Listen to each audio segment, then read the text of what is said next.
Stocks fell across the board Friday after more clashes in the Middle East, with the Dow dropping about 1.8%, the S&P 500 more than 1%, and the Nasdaq declining 1.3%. Iran launched missiles at Israel in response to intensive Israeli strikes aimed at crippling Tehran's ability to build nuclear weapons. Airline stocks fell on fears that fuel costs could climb, while defense stocks such as Lockheed Martin and Northrop Grumman rose. Melissa Brown, managing director of investment decision research at SimCorp, says she thinks the effect of the conflict may be short-lived. Over the long term, I've seen studies that show that wars generally don't have a major impact on stock markets over, say a period of a few months to a few years, with some obvious exceptions. If we don't see a huge escalation, particularly outside of the borders where we're already seeing the conflict,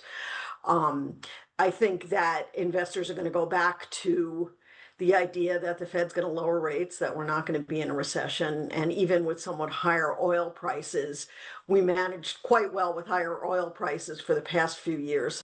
Other stocks on the move included Photoshop maker Adobe, which lost more than 5%. The company raised its annual revenue forecast, but that was overshadowed by concerns that the pace of its AI adoption was too slow. And shares of Oracle jumped more than 7.5% to hit a record high. The stock is now up more than 21% in the 2 days since the technology company gave an upbeat forecast, driven by demand for its AI services.